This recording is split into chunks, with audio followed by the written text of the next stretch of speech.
Hi, welcome back to my channel. Today I felt the need to pop in and talk about what I've been experiencing while I'm here, which is the lack of writing space. You're like, how the heck does that happen? So, my cousin, I just went back to this size and I realized about last week, but now I'm realizing that really is something that I need, is when I used to use the cousin last year, I also used to use morning pages because the cousin, as you know, is one page and then I like to decorate them so it ends up not being that much writing space, right? And some days are more than others. Sometimes I don't have much to say, so it actually is awesome because you don't have the pressure. You're like, okay, I'm gonna decorate, make a big drawing or whatever. In this case, I pre-decorated because we're in Palm Springs and I use my MU design ribbons. This is that drawing, but these, which are awesome. I found them, I was like, oh my gosh, how appropriate, succulents. So yeah, so like I've been writing in this, but as you saw, like I'm almost done with today and it's 2:30 when I'm shooting this. This one I've found myself like doodling and everything. I haven't finished any pages, but I've traced a bunch of pages that I needed to do. Did the background, I can show you. Like these days, which are July 16 and 17, I decided to go with the Hobonichi challenge. So kind of traced it in pencil and then I went with my Pigma brush and did the background roughly while we were watching a movie, I think. Oh God, I love this. This is one of those notebooks that I want to have in my purse all the time, but I have absolutely no justification for it because it's my illustrated journal and I never really just stop. I'm not like at the doctor's office drawing in it for some reason. I would love to be that person, but that's not what I do. My 5-year, I've been actually updating either at night or in the morning, and that's been amazing. Just for, I don't know if I've ever talked about it, but the first year was 2008. It was one of the hardest years of my life. I was going through a divorce and everything, and so I think I didn't write for like 6 months in it. So I thought I had failed. And then one day I sat down and I looked through my planner and my personal journal and I filled in the blanks as much as I could, and it was good enough that most of the pages I filled. I mean, then there's blanks too, and then sometimes I would write it down and realize I wrote yesterday for today, and then I would just write, this was yesterday or this was tomorrow. And I mean, it worked out, and since then I've been pretty good about it. I usually do it like once a week and I go back, but I've really enjoyed being able to do it that day because what I write in it, I should have probably started with that, is what happened that day. Significant or not significant, I just write, but if I didn't do anything, if I write today at night, for today I can write how I feel or whatever, while if I write a week later, I just wrote, I didn't do anything because I can't remember how I felt by then. So that's been really nice. I realize I kind of like doing it at night or in the morning. It's like 2 seconds. The 5 years has been amazing to see, like, oh, now I'm on year 3, which is crazy. It's been amazing to see what happened the year before. Little anecdote that was probably the most powerful thing was woke up one morning and I had a really bad nightmare about my son being in the hospital and dying and everything was horrible. And so much so that I wrote in here. Usually I write in my dream journal or in my whatever journal. And I wrote it in here and then I looked and it was a year to date where he was in the hospital with an infection from the flu. That was insane. It just showed me like the human mind and how we remember stuff. But so this has been amazing to have. This I haven't touched. To look, I really just brought it so I could do the weekly plan with me. I usually, ironically, the weeks is transformed into something a little bit different.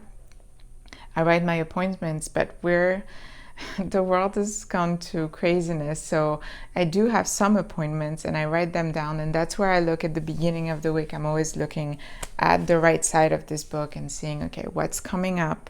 And that's why I like the idea of having a monthly as well, because the month I use to track like my fitness mostly.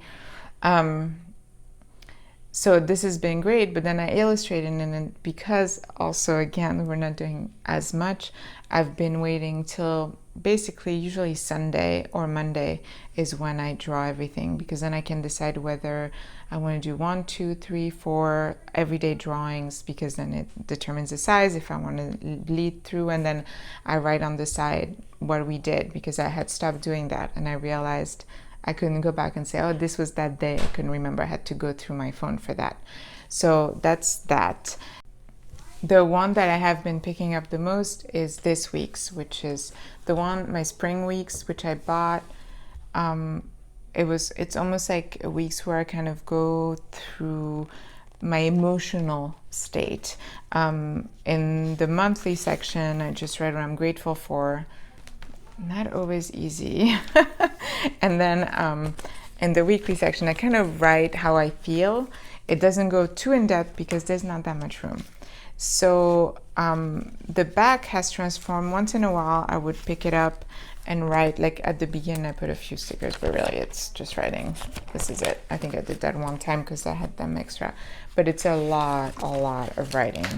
And it's kind of transformed into somewhere where I put quotes from quotes that speak to me emotionally and that speak to me as far as like what I'm going through, and that kind of gives me an insight into what I'm going through.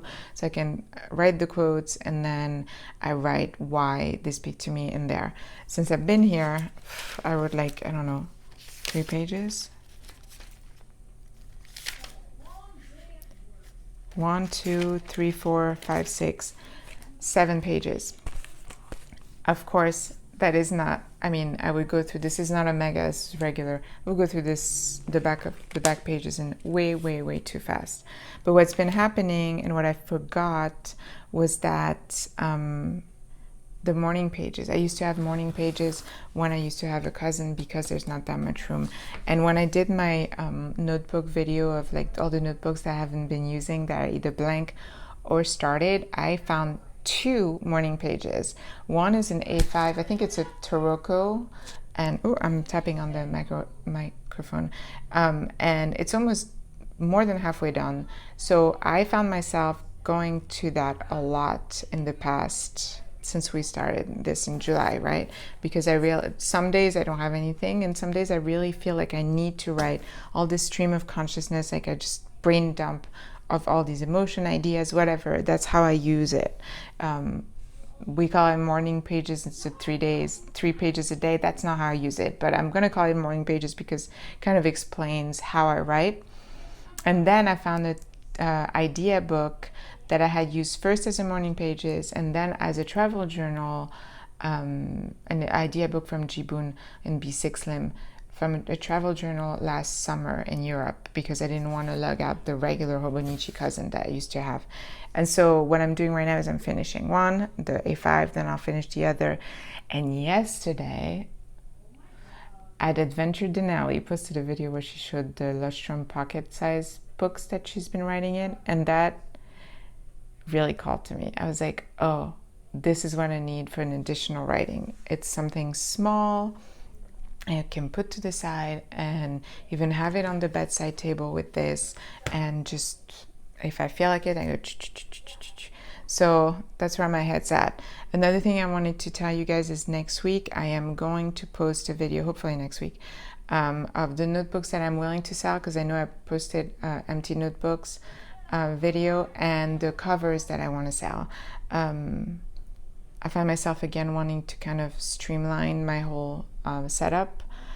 So I'm kind of like a minimalist, and yet with the leather covers, I have a collector type of pool where I want every size and everything, but it gives me anxiety when I have too much. So you'll see throughout my channel, I've had covers and then they're gone, and it's because too many covers at once. I decided on the ones that were my favorite, and that way I have streamlined what I really like.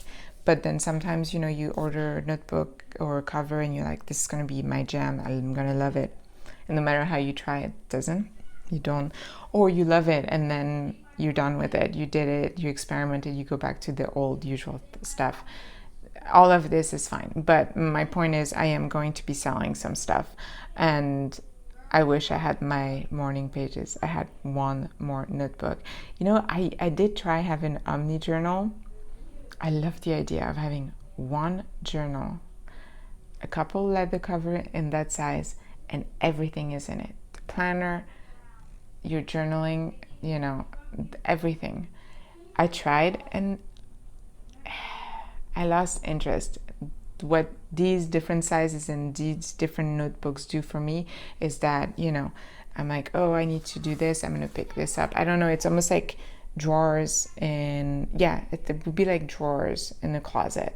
Like I know in this drawer, this is what I'm putting, and in this drawer, this is what I'm putting. And somehow it gives me joy, first of all, and it keeps me kind of focused while I'm in this drawer. Then I don't go to that drawer for the most part.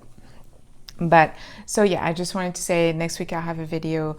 This week, tomorrow, I'll have the plan with me. I haven't shot it yet, so I'll either shoot it today or maybe tomorrow morning. We'll see. Hopefully today.